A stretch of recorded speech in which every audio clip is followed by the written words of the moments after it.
يقول والله إني لأستغفر الله وأتوب إليه في اليوم أكثر من 70 مرة رواه البخاری۔ ریاض صالحین میں توبہ کا باب چل رہا تھا۔ اس سلسلے میں نبی پاک صلی اللہ علیہ وسلم کا ایک معمول حضرات صحابہ نے نقل کیا، ایک دن کے اندر 100 دفعہ استغفار کرنا، توبہ کرنا، 70 دفعہ توبہ استغفار کرنا، یہ روایات کے اندر آ گیا۔ اس سلسلے میں کل کے سبق میں یہ عرض کیا تھا، کل کے درس میں یہ عرض کیا تھا کہ اس کے اوپر جو سوال پیش آتا ہے کہ انبیاء علیہ السلام قبل نبوت بعد نبوت تمام گناہوں سے معصوم ہیں، پاک ہیں، تو پھر استغفار کس چیز کا ہے اور یہ توبہ کس چیز کی ہو رہی ہے؟ اسی طرح قرآن پاک میں بعض انبیاء علیہ السلام کے بارے میں جو گناہ کا لفظ استعمال ہوا، ذنب کا لفظ استعمال ہوا، مغفرت کا لفظ استعمال ہوا، استغفار کرنے کا حکم دیا گیا، توبہ کرنے کا حکم دیا گیا، تو اس کا کیا مطلب ہے؟ اس سلسلے میں پہلی توجیہ میں نے عرض کی تھی کہ انبیاء علیہ السلام قبل نبوت بعد نبوت تمام صغیرہ کبیرہ گناہوں سے پاک اور معصوم ہوتے ہیں، اور جہاں تک تعلق توبہ کرنے کا ہے اور استغفار کرنے کا ہے، بعض افعال کو گناہ شمار کرنے کا ہے،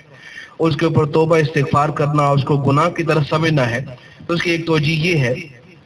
کہ بڑے درجے کے جو حضرات ہوتے ہیں ان کو ہلکی پھلکی نیکی کرنے کی بھی اجازت نہیں ہوتی، بلکہ ان کے ذمے نیکی بھی بڑے درجے کی ہوتی۔ کبھی کبھار اگر ان سے نیکی ہلکے درجے کی ہو جائے تو اس کو بارگاہ الہی کے اندر ان کے بڑے مقام کی وجہ سے گناہ شمار کیا جاتا ہے، وہ خود بھی گناہ شمار کرتے ہیں اس کو، اور اس سے گناہ کی طرح ہی استغفار فرماتے ہیں۔ اس سلسلے میں حضرت سیدنا جنید بغدادی رحمۃ اللہ کا مشہور ارشاد حسنات الابرار سیئات المقربین، یہ میں نے پیش کیا اور اس کی 2-3 مثالیں عرض کی، اور یہ بتایا کہ جتنا اللہ کے ہاں قرب زیادہ ہوتا ہے اتنا مواخذہ زیادہ ہوتا ہے، اتنی پکڑ زیادہ ہوتی ہے، اتنی انسان کے اوپر پابندیاں زیادہ ہو جاتی ہیں۔ دوسری توجیہ اس سلسلے میں یہ ہے جو کہ بعض عارفین نے پیش کی ہے، وہ یہ کہ نبی پاک صلی اللہ علیہ وسلم کا استغفار فرمانا،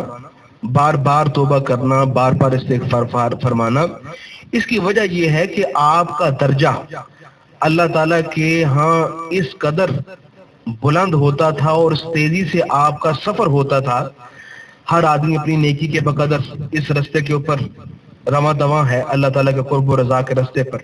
نبی پاک صلی اللہ علیہ وسلم کا سفر اس تیزی سے ہوتا تھا، اس تیزی سے ہوتا تھا کہ ہر آن ہر لمحہ آپ کی ترقی ہو رہی تھی، اور اتنی تیزی سے ہوتی تھی کہ آپ جب پچھلے مقام کی طرف دیکھتے تھے تو اس پر اللہ سے استغفار کرتے تھے کہ اللہ میں آپ سے کتنا دور پڑا ہوتا، آپ کتنا قریب آ گیا۔ پھر اگلے لمحے اور ترقی ہوتی تو اللہ تعالیٰ کے اتنا قریب ہو جاتے، آگے اتنی منزلیں طے کر جاتے تھے کہ پچھلے مقام پر جب نظر پڑتی جو پچھلے لمحے تھا تو پھر استغفار فرماتے تھے کہ میں آپ سے کتنا دور تھا، کتنا قریب آ گیا۔ پھر کبھی اسی طرح آگے اگلے لمحے میں اور ترقی ہوتی تو پچھلے لمحے جو اپنا مقام تھا اس کی طرف دیکھ کر پھر استغفار مت۔ تو یہ بار بار کا استغفار کرنا اس وجہ سے تھا۔ اس موقع پر ایک اور بات بھی سمجھ لینی چاہیے کہ بعض حضرات نے، مفسرین نے، ترجمہ کرنے والوں نے قرآن پاک میں انبیاء علیہ السلام کے بارے میں کہیں گناہ کا لفظ آیا ہے، ذنب کا لفظ آیا ہے، اس کا ترجمہ گناہ سے کیا ہے، استغفار کرنے کا حکم دیا گیا ہے، اس کا ترجمہ یہی کیا گیا کہ بخشش طلب کریں، توبہ کریں، گناہوں کی معافی مانگیں۔ اس کے اوپر بعض حضرات نے، دوسرے لوگوں نے اعتراض کیا ہے اور اس کو کفر اسلام تک کا معاملہ بنا دیا ہے، اور اس کو بظاہر انبیاء علیہ السلام کے اور خصوصاً نبی پاک صلی اللہ علیہ وسلم کی شان میں گستاخی قرار دیا ہے۔ تو یہ بات صحیح نہیں ہے۔ یاد رکھیں، قرآن پاک کا ترجمہ اور تفسیر، اس کا مطلب یہ نہیں ہوتا کہ ہم اپنے الفاظ کی ترجمانی کر رہے ہیں، اس کا مطلب ہوتا ہے اللہ کے الفاظ کی ترجمانی کرنا،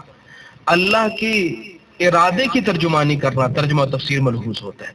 تو اللہ تعالیٰ نے اگر نبی کے بارے میں گناہ کا لفظ استعمال کیا ہے، اگر یہ کوئی ادب بے ادبی کا معاملہ ہے تو اللہ تعالیٰ کی ذات ادب بے ادبی کی مکلف نہیں،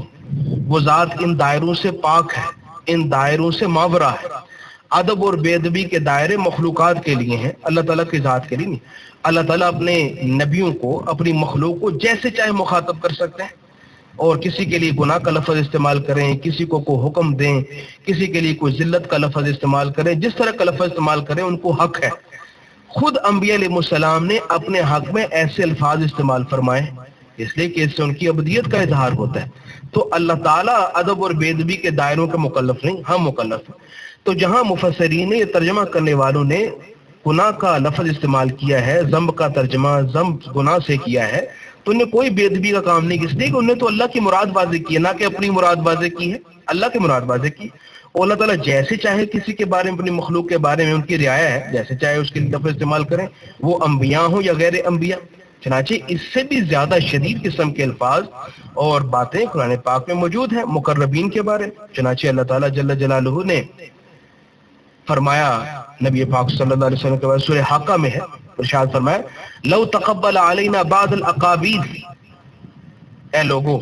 مشرکین جو یہ کہتے ہیں کہ نعوذ باللہ یہ نبی خود قرآن لکھ لائے ہیں، اپنی طرف سے یہ باتیں کر رہے ہیں، لو تقبل علینا بعض الاقابیل، اگر یہ نبی اپنی طرف سے ہمارے بارے میں کوئی بات بنائے، لاخذنا منہ بالیمین، ہم ان کا دایاں ہاتھ پکڑ لیں گے، ثم لقطعنا منہ بالوتین، پھر ہم ان کی رگے جان شارک کاٹ دیں گے، فما منکم من احد عنہ حاجزین، تم میں سے کوئی بھی ان کو ہم سے بچا نہ سکے گا۔ یہ اللہ تعالیٰ فرما رہے اور یہ نبی پاک صلی اللہ علیہ وسلم کے بارے میں فرما رہے۔ تو اللہ تعالیٰ اپنی مخلوقات کے بارے میں جیسے چاہے کلام فرمائے۔ اسی طرح سورہ انعام میں بہت سارے انبیاء کا نام لینے کے بعد اللہ تعالیٰ فرماتے ہیں لو اشرکوا لحبط عنہم ما كانوا يعملون، اگر یہ سارے انبیاء بھی ان میں سے کوئی خدا نہ خواستہ شرک کا ارتکاب کرتا، ہم ان سب کے اعمال برباد کر دیتے۔ یہ سورہ نام کا مضمون ہے۔ اس طرح سورہ حجرات میں اللہ تعالیٰ نے زبردست قسم کی ڈانٹ پلائی ہے، اور کس کو پلائی ہے؟ کہا جا رہا ہے ان تحبط اعمالکم وانتم لا تشعرون، ہرگز نبی پاک صلی اللہ علیہ وسلم سے آواز اونچی نہیں کرنی، اور ان کو اس طرح مخاطب نہیں کرنا جیسے ایک دوسرے کو مخاطب کیا جاتا ہے۔ یہ نہ ہو کہ تمہارے اعمال خبت کر دیے جائیں، برباد کر دیے جائیں، اور تمہیں پتہ بھی نہ چلے۔ یہ کس کو کہا جا رہا ہے؟ روایت سے معلوم ہو رہا ہے حضرت عمر فاروق رضی اللہ تعالیٰ عنہ اور ابوبکر صدیق رضی اللہ عنہ کو کہا جا رہا ہے۔ ان کے ایسا ہو گیا تھا، نبی پاک صلی اللہ علیہ وسلم کے سامنے کسی بات میں بحث مباحثہ ہو گیا تو ذرا آواز اونچی ہو گئی آپس میں، ان کو یہ ڈانٹ پلائی جا رہی ہے، کہا جا رہا ہے کہ تمہارے اعمال برباد نہ ہو جائیں۔ اور اعمال برباد ہونے کا مطلب کفر ہے، یاد رکھیں، اسلام سے خارج ہو جانا۔ وہ آدمی ہوتا ہے جس کے اعمال برباد ہو جائیں، اس کا مطلب ہے کہ وہ دائرہ اسلام سے خارج ہو گئے۔ اتنی بڑی ڈانٹ پلائی جا رہی ہے، اتنے بڑے بڑے مقربین۔ تو اللہ تعالیٰ ادب اور بے ادبی کے قاعدے جو ہیں، دائرے ہیں، ان کے اندر محصور ہیں، یہ مخلوق کے لیے۔ تو مفسرین نے یا ترجمہ کرنے والوں نے انبیاء علیہ السلام کے لیے کہیں گناہ کا لفظ استعمال ہوا ہے، کہیں استغفار کا لفظ استعمال ہوا ہے، کہیں استغفار کرنے کا حکم دیا گیا ہے، تو اس کا ترجمہ گناہ سے اور استغفار سے کیا، اور بالکل صحیح کیا۔ اس میں ہمیں سمجھ نہیں آئی کہ اس میں بے ادبی اور ادب کا پہلو کیا ہے، اس لیے کہ وہ کوئی اپنی ترجمانی تو نہیں کر رہے، وہ تو اللہ کے الفاظ کی ترجمانی کر رہے، اللہ کے ارادے کی ترجمانی کر رہے، نہ کہ اپنی بات وہاں کہہ رہے۔ اس کے ساتھ یہ بات بھی یاد رکھنی چاہیے کہ انبیاء علیہ السلام کے بارے میں قرآن پاک میں جو ایسی آیات آئی ہیں، تو ان کا ترجمہ کرنے کا جو مسئلہ ہے، یہ بھی ایک نزاعی مسئلہ ہے، اور ہمارے ہاں اس کے اوپر بڑی لڑائی ہوتی ہے، اور کفر اسلام کا اس کو مسئلہ بنا دیا گیا ہے۔ اسی طرح کا ایک ملتا جلتا اس سے مسئلہ عبارات کا مسئلہ بھی ہے۔ بعض لوگوں کو، بعض علماء پر اعتراض ہے، مشائخ پر اعتراض ہے کہ انہوں نے عبارات کے اندر گستاخی کی ہے، گویا کہ نبی پاک صلی اللہ علیہ وسلم کی یا مقربین کی، انبیاء علیہ السلام کی نعوذ باللہ کو گستاخی کی۔ تو یاد رکھے بھائی، اس سلسلے میں ایک بات یاد رکھنے کے قابل ہے کہ جس آدمی نے کوئی بات کی ہوتی ہے، اس کا صحیح مطلب وہی آدمی بتا سکتا ہے، ہم اپنی طرف سے اس کا مطلب بیان نہیں کر سکتے۔ جس آدمی نے کوئی بات کی ہوتی ہے، پوری دنیا میں یہی قاعدہ ہے، جو آدمی بات کرنے والا ہوتا ہے اپنی بات کا مطلب جو وہ بتا سکتا ہے، بس اسی کو ہی قابل اعتبار سمجھا جائے گا۔ دوسرا آدمی اگرچہ اس کا معنی بتائے تو اس کی بات قابل اعتبار نہیں ہو۔ جب ان علماء نے جن کے اوپر یہ الزام لگایا گیا ہے کہ انہوں نے عبارات کے ذریعے سے نعوذ باللہ کو گستاخی کا ارتکاب کیا ہے، جب انہیں صاف کہہ دیا کہ ہماری مراد تو یہ ہے ہی نہیں، گستاخی والی مراد تو ہماری ہے ہی نہیں،